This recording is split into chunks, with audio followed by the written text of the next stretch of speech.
আসসালামু আলাইকুম everyone, welcome back to my another blog. I hope আপনারা সবাই অনেক বেশি ভালো আছেন। আলহামদুলিল্লাহ আমিও কিন্তু অনেক বেশি ভালো আছি। আজকের ব্লগটা আমার জন্য খুবই স্পেশাল, শুধু আমার জন্য না, প্রতিটা বাচ্চার জন্য অনেক স্পেশাল। কারণ আজকে হচ্ছে মাদার্স ডে। মাদার্স ডেটা কখনোই তেমনভাবে সেলিব্রেট করা হয়নি, কারণ আমরা ছোট ছোট, মানে আমরা এখনো ছোট কিন্তু তখন আরো ছোট ছিলাম, তো তেমনভাবে কখনোই সেলিব্রেট করা হয়নি। তবে এবার ইচ্ছে করছে আমাকে একটা ছোটখাটো সারপ্রাইজ দেওয়াই যাক, যেটা আপনারা ভিডিওতেই দেখতে পাবেন পরবর্তীতে। তো আমি সকালবেলা ঘুম থেকে উঠে কফি টফি খেয়ে একদম রেডি হয়ে গেছি, পড়ার জন্য যাব। এই পড়ালেখা নিয়ে হচ্ছে আমি অনেক প্যারা খাচ্ছি, কারণ আমার সামনে এক্সাম, খুব দ্রুত সময় চলে যাচ্ছে, সময় কোন দিক দিয়ে চলে যাচ্ছে বুঝতেও পারতেছি না। তাই যত যাই করি সবার আগে হচ্ছে আমি আমার পড়ালেখাটা ঠিক রাখার ট্রাই করি। আর সবাই হচ্ছে আমার জন্য অনেক বেশি বেশি দোয়া করবেন, যাতে আমি অনেক ভালো একটা রেজাল্ট করতে পারি। তো যাই হোক, এখন হচ্ছে মূল কথাটাই আসা যাক। আমি আজকে চিন্তা করেছি আম্মুকে ছোট্টখাটো একটা সারপ্রাইজ দিব, মানে হচ্ছে গোল্ডের কিছু একটা গিফট করার প্ল্যানিং আমার মাথায় চলতেছিল। বাট প্রবলেম হচ্ছে আমি কখনোই গোল্ড কিনিনি। আমাদের অনেক ট্রাস্টেবল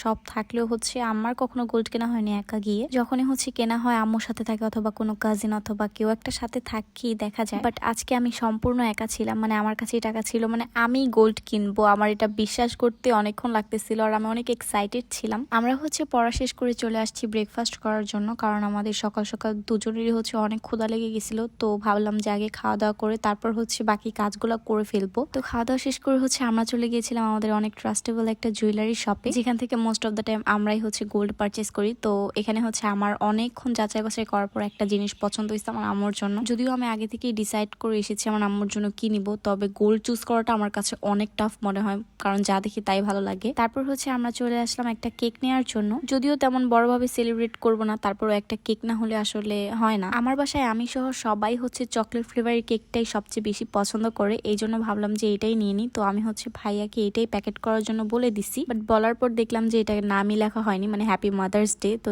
তারপর হচ্ছে আবার ভাইয়াকে দিয়ে লেখা। এখন হচ্ছে আমার কেক কেনার ডান। তারপর হচ্ছে আমরা হালকা পাতলা একটু জ্যামেও পড়ি, যেটা অনেক ডিসগাস্টিং ছিল এই গরমের মধ্যে। যাই হোক, সেটা কোনো ব্যাপার না। তো আমরা হচ্ছে চলে আসি ফুলের দোকানে। আমি ভাবতেছিলাম আম্মুর জন্য হচ্ছে আমি 4-5টার মতো গোলাপ নিব, বাট স্যাডলি আজকে কোথাও কোনো গোলাপ ছিল না। মানে গোলাপ ছিল ঠিকই, কিন্তু গোলাপের চেহারা ছিল না, মানে সবই হচ্ছে মরা মরা ছিল আর কেমন যেন ছিল। তো ভাইয়া হচ্ছে অনেক ট্রাই করতেছিল আমাকে সুন্দর গোলাপ দেওয়ার জন্য। তো আমি হচ্ছে আমার একটু ভিডিও করতেছিলাম এখানে। আমরা হচ্ছে ফুল কেনার পর বাসায় চলে যাব, বাট এখানে হচ্ছে আমি আমার বান্ধবীকে একটু ঘুষ দিতেছিলাম আমার সাথে থাকার জন্য আর আমি ভিডিও করে দেওয়ার জন্য।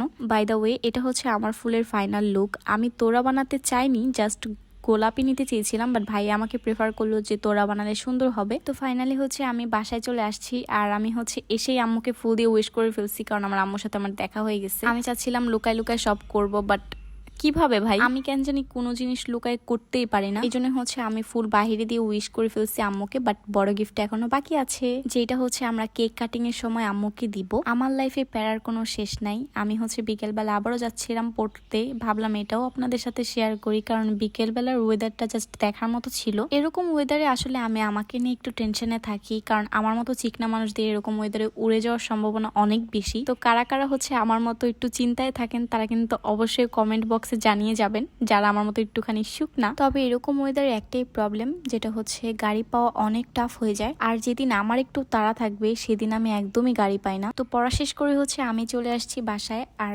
আমি এসেই হচ্ছে ভাবতেছিলাম যে আম্মুকে নিয়ে কিছু ফটোশুট করে ফেলি বাহিরে, যখন এখনো আলো আছে। এই জন্যই হচ্ছে চলে গিয়েছিলাম ছাদে। আর ছাদে গিয়ে হচ্ছে আমার আরো ভালো লাগতেছিল, আমার ছাদ থেকে এরকম একটা ভিউ আসে। বিশেষ করে আমগুলা দেখে আরো বেশি ভালো লাগতেছিল। আমার গাছে আমগুলা মানে একটু একটু করে বড় হচ্ছে, যদিও সব জায়গায় আম অলরেডি পাকা শুরু হয়ে গেছে শুনলাম, তারপরেও যতটুকু হয়েছে মাশাআল্লাহ অনেক ভালো হয়েছে। আগে হচ্ছে আমি এখানে এসে বসে থাকতাম, কিন্তু ইদানিং হচ্ছে এত রোদের তাপ, মানে রোদটা কিছুতেই কমতেছে না, এজন্য হচ্ছে এখানে এসে তাদের সাথে দেখাই হয় না। কিন্তু মাশাআল্লাহ আমগুলা আস্তে আস্তে বড় হয়ে যাচ্ছে, ইনশাআল্লাহ কিছুদিন পরে হচ্ছে খেতে পারবো, আর অবশ্যই আপনাদের সাথেও শেয়ার করব। আমাকে আমার একটা ভ্লগে একটা আপু কমেন্ট করেছিল যে আমার বাসায় কি কি গাছ আছে ফলের, ওইটা নিয়ে যেন আমি একটা ভ্লগ মেক করি। আমার বাসায় কিন্তু ফলের অনেক গাছ, তবে ইনশাআল্লাহ একটা ভিডিও আমি আপলোড করব। তো আমি হচ্ছে ছাদে উঠে এই ছবিটাই তুলেছি, যেটা আপনাদের সাথে একটু শেয়ার করলাম, যেটা হচ্ছে আমি টিকটকে অলরেডি দিয়ে দিয়েছি। এই পিকটার মূলত কাহিনী হচ্ছে এই পিকটা আমার অনেক ভালো লাগছে টিকটক থেকে বেসিকলি, এই জন্য হচ্ছে আমি ভাবলাম মাদার্স ডে তে হচ্ছে আম্মুর সাথে এরকম একটা ছবি তুলবো, আর এটা আমার অনেক ফেভারিট একটা পিকচার। কথা বলতে বলতে কিন্তু অলরেডি সন্ধ্যা হয়ে গেছে, আর আমি হচ্ছে এখানে কেক নিয়ে আসলাম একটু ডেকোরেশন করার জন্য, যদিও ডেকোরেশনের তেমন কিছুই নাই। আর আম্মু হচ্ছে বারবার আমাকে বলতেছিল যে এগুলার কোনো মানে আছে, এগুলা করার কি আমার বয়স আছে, এক্সাক্টরা। কিন্তু কে শোনে কার আমার কথা, আমার ইচ্ছা হয়েছে, দ্যাটস মিন আমি এগুলা করবই করব। আর আমার আম্মুকে নিয়ে আমি করবো না তো কে করবে, তাই না? এতে যদি কারো প্রবলেম হয়ে থাকে তাহলে আমি বলবো যে আপনি ভিডিওটা স্কিপ করে ফেলেন। যাই হোক, এখন হচ্ছে আমি কেকটাকে সুন্দর করে এখানে ডেকোরেট করে দিব, মানে রেখে দিব আর কি। আর রাখার সময় দেখলাম এখানে হ্যাপি মাদার্স ডে জায়গায় ওনারা হ্যাপি মাদার্স ডে লিখে রাখছে। আর এমন একটা সময় হচ্ছে এই জিনিসটা আমাদের চোখে পড়ছে যখন হচ্ছে এটা ঠিক করার কোনো ওয়ে নাই, এই জন্য হচ্ছে আম্মু এভাবে কেকটাকে কাটিং করে ফেলতেছিল। And now it's time for gift. তো আমি হচ্ছে এখন, সরি আমি না, আমার ছোট বোন হচ্ছে এখন আমার আম্মুকে গিফটটা দিবে, যেহেতু আমি ভিডিও করায় ব্যস্ত। আর গিফটটা পেয়ে আমার আম্মু এত সুন্দর একটা হাসি দিছে, মানে তখনই হচ্ছে আমার মনটা একদম ভরে গেছে। গিফটটা কিন্তু খুব বেশি বড় না, তারপর হচ্ছে আমার আম্মু যে এত খুশি হয়েছে এটাই আমার হচ্ছে সবচেয়ে বড় পাওয়া। সবাই আমার ফ্যামিলির জন্য অনেক বেশি দোয়া করবেন, আর আমার জন্য দোয়া করবেন যাতে ইন ফিউচার আমি আমার ফ্যামিলির সব স্বপ্ন পূর্ণ করতে পারি, তাদের সব মনের আশা পূর্ণ করতে পারি। আজকের জন্য এই পর্যন্ত। সবাই ভালো থাকবেন, সুস্থ থাকবেন, খুদা হাফেজ।